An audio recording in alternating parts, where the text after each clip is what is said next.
국토정보공사와 일반 측량업체가 진행한 토지경계 측량 결과가 다르게 나와 논란이 되고 있습니다. 측량기법에 따라 측량 결과가 달라진다는 주장도 제기됐습니다. 전북도 보건당국은 여름철 해수온도 상승으로 비브리오 폐혈증 환자가 발생할 수 있다며 주의를 당부했습니다. 비브리오 폐혈증은 해수면 온도가 상승하는 5, 6월을 시작으로 8, 9월에 환자가 많이 발생합니다. 지난해 정읍지역 전체 교통사고 건수는 400여 건으로 전년도보다 8% 가까이 증가했습니다. 사고 위험성이 높은 도로 환경을 정비해야 한다는 주장도 제기됐습니다. 전북 해역에 발효된 보름달 물해파리 위기특보가 주의에서 경계로 상향 조정됐습니다.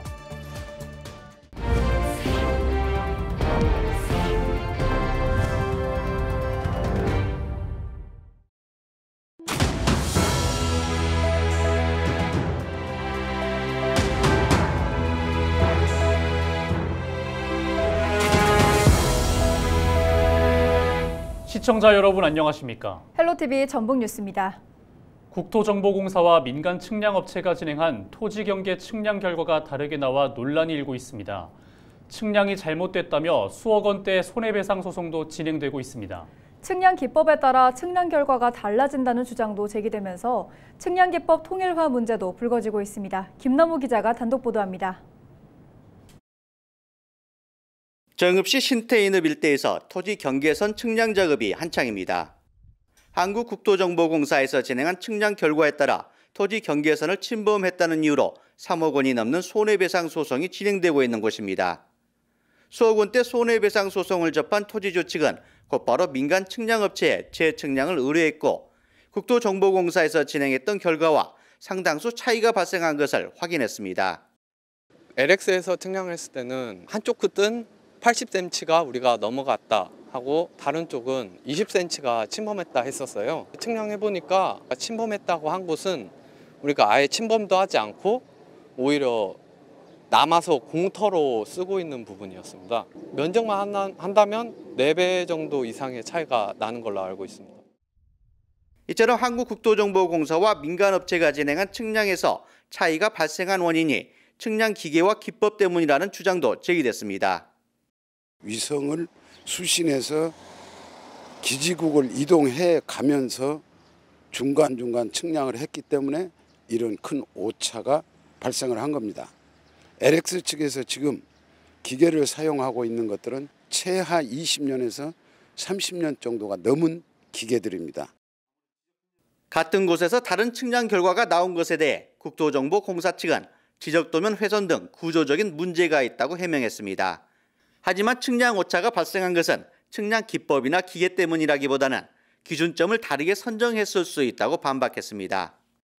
이런 여러 가지 원인 때문에 오차가 발생할 수밖에 없는 구조적인 그런 걸 좀 안고는 있습니다.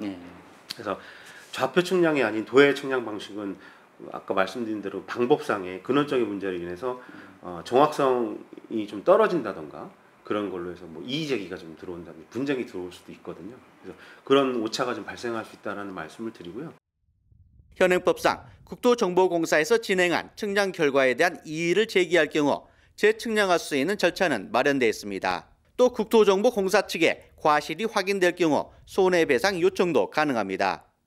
1차적으로 지사에서 확인 측량을 해드리고 또는 본부에서 한번 해드리고 저희 본사에서 한번 하고 그래도 안 되면 이제 적부심사 지방지적위원회 갔다가 중앙적부심사 재심사를 한번 가는 그런 절차가 갖고 있습니다. 또 중대 과실로 인해서 하면 직원들 징계도 줄 수도 있고요. 저희가 인허가 보증보험이라든가 내부 규정에 따라서 배상 책임보험도 가입하고 있거든요. 충분히 재산권 보호에 최선을 다하고 있다는 말씀을 좀 드리겠습니다. 측량 오류로 지난 2015년에서 5년 사이에만 72건에 38억여 원을 배상했던 한국국토정보공사. 측량 결과가 다르게 나오는 이유가 측량 기법이나 기계 때문이라는 의혹에서 벗어나기 위한 노력이 필요해 보입니다. 헬로티비 뉴스 김나우입니다. 전북 해역에 발효된 보름달 물해파리 위기특보가 주의에서 경계로 상향 조정됐습니다. 이는 해파리 출현량이 100제곱미터당 평균 30개체 넘게 늘어남에 따른 조치로 전북도는 대책본부를 가동하고 도 어장 정화선과 각 시군 어선을 활용해 구제 작업을 진행하고 있다고 밝혔습니다. 전북도 보건당국은 여름철 해수온도 상승으로 비브리오 폐혈증 환자가 발생할 수 있다며 주의를 당부했습니다. 지난 5월 도내 서해안 해수에서 비브리오 폐혈증균이 검출됐고 지난 15일에는 올해 첫 비브리오 폐혈증 환자가 발생했습니다. 제3급 법정 감염병인 비브리오 폐혈증은 해수면 온도가 상승하는 5, 6월을 시작으로 8, 9월에 환자가 많이 발생합니다. 비브리오 폐혈증은 간질환과 당뇨병 등 저항력이 약한 만성 질환자들이 비브리오 폐혈증균에 오염된 어패류를 생식하거나 피부 상처를 통해 접촉할 때 감염됩니다. 지난해 정읍지역 전체 교통사고 건수는 400여 건으로 전년도보다 8% 가까이 증가했는데요. 사고로 숨진 사람도 18명으로 1명 늘었습니다. 올해 첫 정례회 일정을 진행 중인 시의회에서는 사고 위험성이 높은 도로 환경을 정비해야 한다는 제언이 나왔는데요. 정명기 기자가 보도합니다. 도로 한가운데 뒤집힌 화물차. 충돌한 트럭 앞부분은 심하게 찌그러졌습니다.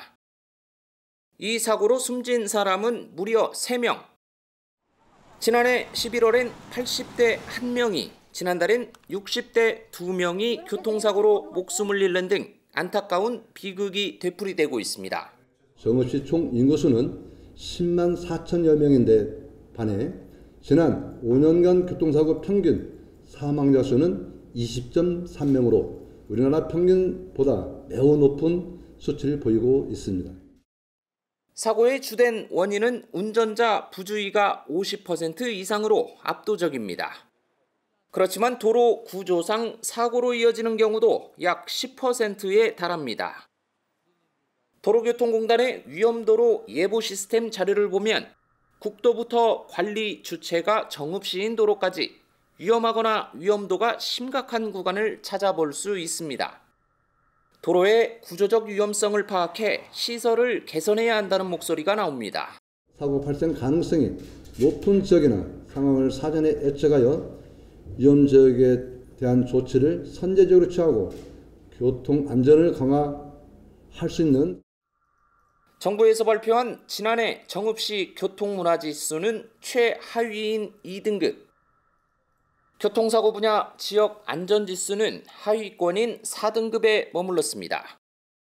단기간 개선이 가능한 사업부터 예산과 시간이 적잖게 드는 사업까지 교통사고를 줄이기 위한 행정 차원의 더욱 적극적인 노력이 요구되고 있습니다. 헬로티비 뉴스 정명기입니다.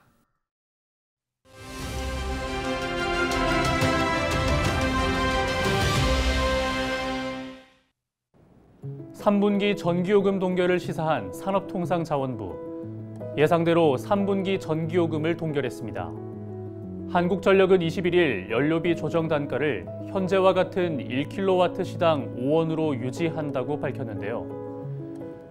전기요금은 기준연료비와 기후환경요금, 연료비 조정 단가 등으로 구성되는데 정부와 한전은 연료비 조정 단가 결정 시기에 전체 전기요금의 인상 여부와 폭을 결정해 왔습니다. 연료비 조정 단가가 현행 5원으로 유지되며 7월부터 9월까지 3분기 전기요금은 1kW시당 136.23원이 적용될 예정입니다. 지난해 2분기 킬로와트시당 6.9원을 시작으로 모두 5번에 걸쳐 40.4원이 오른 전기요금. 한전은 전력 사용이 급증하는 여름철을 앞두고 전기요금을 동결했지만 45조 원대에 달하는 누적 적자에 추가 인상은 불가피해 보입니다. 지금까지 데일리 브리핑이었습니다.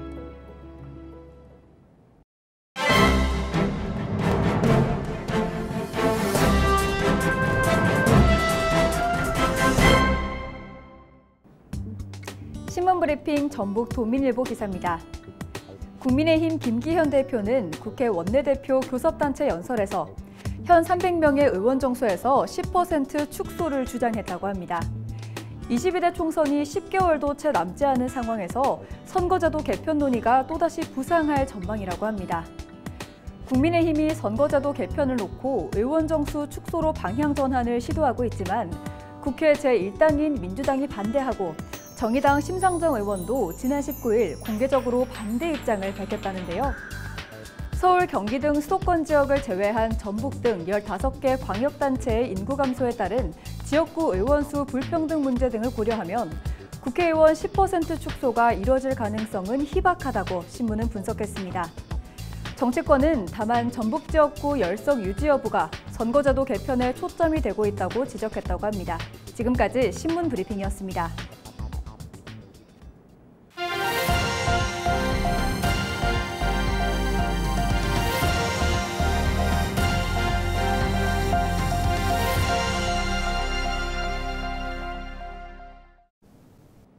지역 소멸을 막아라 케이블 TV 공동기획 보도 순서입니다.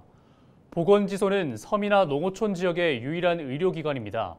이곳에서 근무하는 의사들이 바로 공중보건 의사들인데요. 그런데 이 공중보건 의사들이 해마다 줄어 의료 공백이 커지고 있습니다.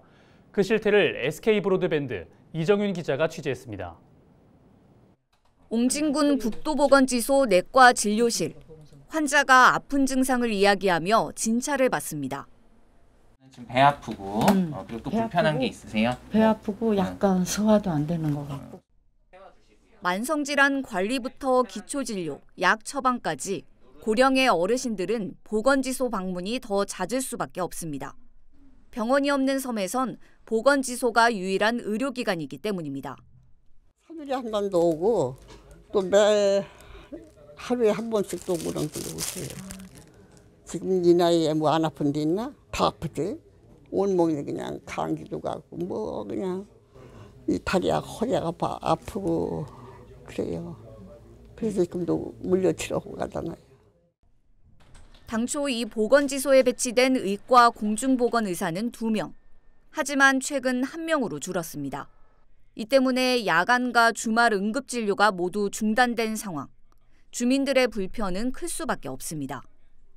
토요일, 일요일 이럴 때 선생님이 안 계시니까 갑자기 복통이 일어나거나 오늘 같은 경우 집에 있는 상비약을 다 먹어도 별로 차도가 없을 때는 보건소 가야 되는데 좀 아쉬움이 있죠. 인천 섬지역 공중보건 의사는 지난 2021년 87명에서 2022년 82명, 올해에는 81명으로 줄었습니다.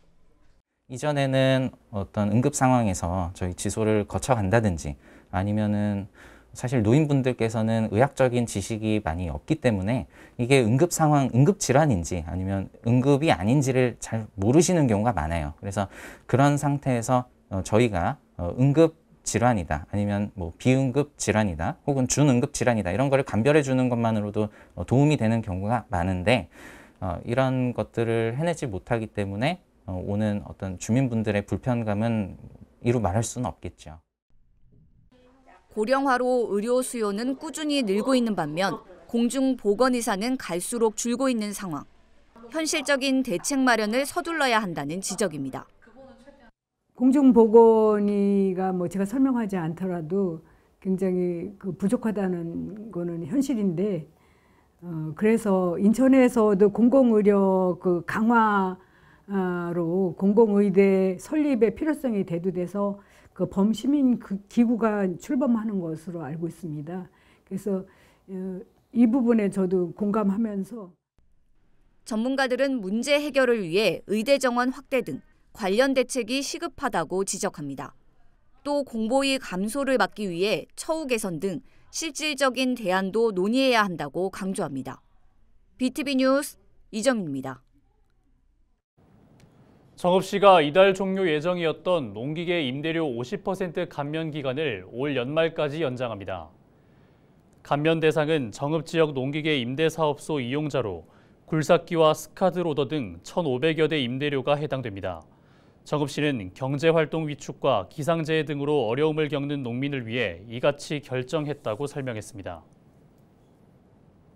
전북경찰청이 국고보조금 부정수급 비리를 척결하기 위해 전담반을 구성하고 특별단속을 진행합니다. 주요 단속 대상은 보조금 편취나 횡령, 용도의 사용, 지원사업 관련 특혜 제공, 담당 공무원과 유착 비리 등입니다. 경찰은 비리 첩보 수집을 강화하고 제보자에게 보상금을 최대 1억 원까지 지급할 방침입니다. 이어서 AI 아나운서가 전해드리는 AI 날씨와 생활 정보입니다.